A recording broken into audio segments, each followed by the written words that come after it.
Tuhan adalah gembalaku, takkan kekurangan aku.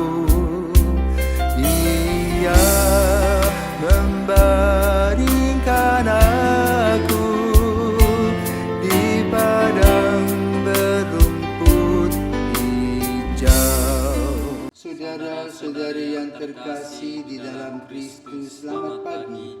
Salam jumpa lagi dalam Sabda Siap Saji, Rabu 20 Desember 2023, hari biasa khusus Advent. Marilah kita berdoa dalam nama Bapa dan Putra dan Roh Kudus. Amin. Allah Bapa Maha Setia, Engkau berjanji untuk senantiasa membimbing umat-Mu dengan berkat-Mu. Berilah kami lambang perjanjian kami dengan Dikau dalam diri Yesus Putra-Mu, cahaya hidup kami. Sebab Dialah Tuhan pengantara kami, yang bersama dengan Dikau dalam persatuan Roh Kudus, hidup dan berkuasa Allah sepanjang segala masa. Amin.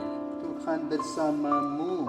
Dan bersama rohmu, Inilah Injil Yesus Kristus menurut Lukas. Dimuliakanlah Tuhan.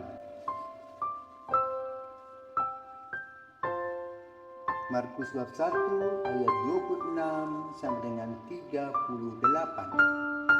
Dalam bulan yang ke-6, Allah mengutus malaikat Gabriel ke sebuah kota di Galilea bernama Nazaret kepada seorang perawan yang bertunangan dengan seorang bernama Yusuf dari keluarga Daud. Nama perawan itu Maria. Ketika masuk ke rumah Maria, malaikat itu berkata, "Salam, hai engkau yang dikaruniai, Tuhan menyertai engkau." Maria terkejut mendengar perkataan itu, lalu bertanya di dalam hati, apakah arti salam itu? Kata malaikat itu kepadanya, "Jangan takut, hai Maria, sebab engkau beroleh kasih karunia di hadapan Allah. Sesungguhnya engkau akan mengandung dan melahirkan seorang anak laki-laki, dan hendaklah engkau menamai dia Yesus. Ia akan menjadi besar dan disebut anak Allah yang maha tinggi. Dan Tuhan Allah akan mengaruniakan kepadanya tahta Daud bapa leluhurnya. Ia akan menjadi raja atas kaum keturunan Yakub sampai selama-lamanya, dan kerajaannya tidak akan berkesudahan." Kata Maria kepada malaikat itu, "Bagaimana hal itu mungkin terjadi karena aku belum bersuami?" Jawab malaikat itu kepadanya, "Roh Kudus akan turun atasmu, dan kuasa Allah yang maha tinggi akan menaungi engkau. Sebab itu anak yang akan kau lahirkan itu akan disebut Kudus, anak Allah. Dan sesungguhnya Elisabet sanakmu itu, ia pun sedang mengandung seorang anak laki-laki pada hari tuanya. Dan inilah bulan ke-6 bagi dia yang disebut mandul itu. Sebab bagi Allah tidak ada yang mustahil." Maka kata Maria, "Sesungguhnya aku ini hamba Tuhan, terjadilah padaku menurut perkataanmu." Lalu malaikat itu meninggalkan Maria. Demikianlah sabda Tuhan. terpujilah Kristus. Selamat pagi Romo. Pagi Devi. Romo, Injil hari ini nih maksudnya omong tentang apa sih Romo? Saya kurang paham. Ini selamat pagi para Pisau dan Devi. Ini tidak berbicara tentang kelahiran Devi, kelahiran Yesus. Sama seperti kelahiranmu tapi beda. Kita mendengar tadi Maria itu belum menikah, tapi dikatakan akan mengandung. Maka tidaklah mengherankan kalau Maria mengkritisinya.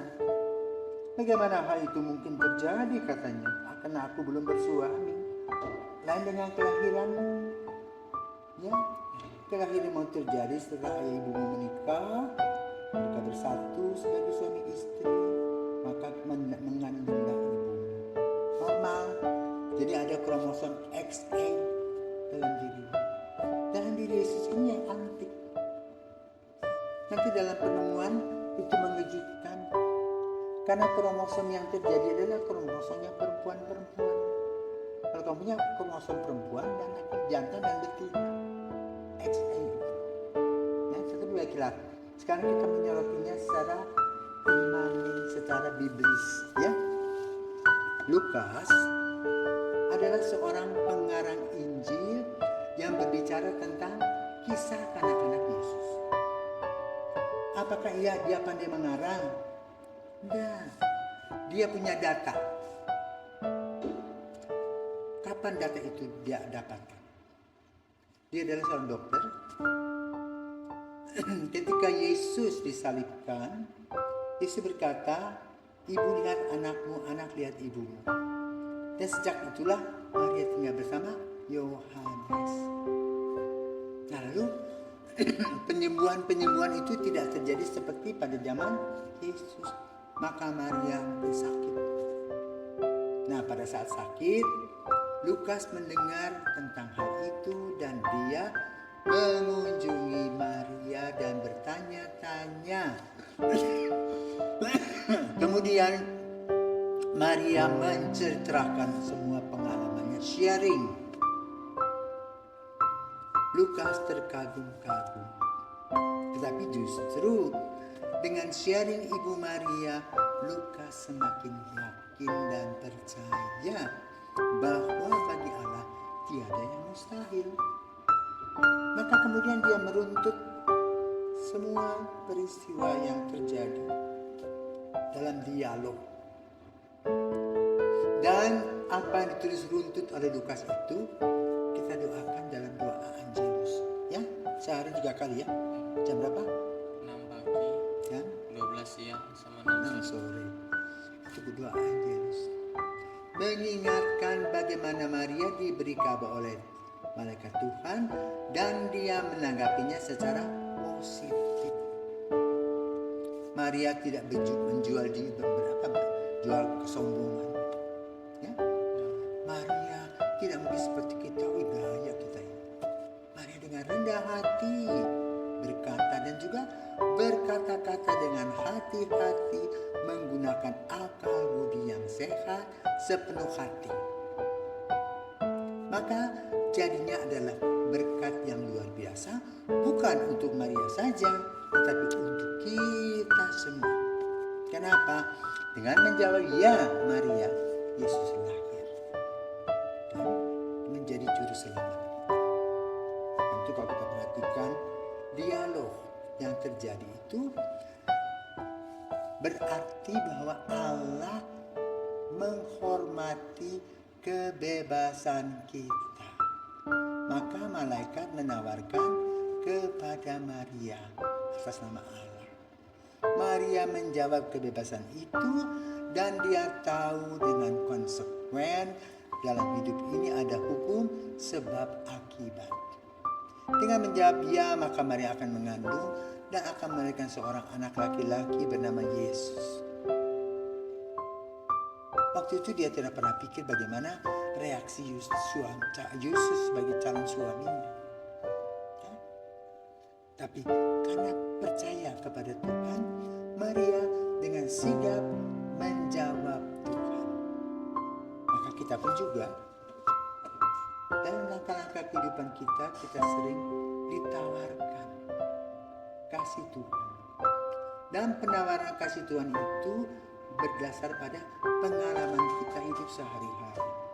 Ada suka, ada duka, ada tertawa, ada air mata. Pada saat kita tertawa dan suka tidak soal. Tapi ketika kita mengalami kesulitan demi kesulitan, barulah kita mulai bertanya-tanya. Maria tahu konsekuensi kehidupan. Maka dia menyimpan semua di dalam hatinya dan itulah yang kita hargai. Gereja menghargai Maria, gereja menghormati Maria karena imannya. Maka Maria dipilih oleh Tuhan sebagai wanita salah satu dari seluruh miliar manusia untuk menjadi ibu Tuhan. Maka Maria bersaksi. Maria menggunakan akal budinya yang sehat. Dia menggunakan hak-haknya secara pribadi dan dia melakukan discernment.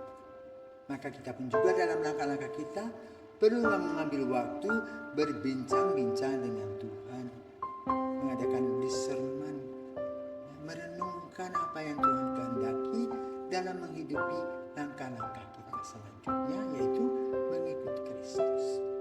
Maria sebagai orang yang beriman luar biasa. Tanpa Maria mungkin kita tidak akan menjadi Katolik.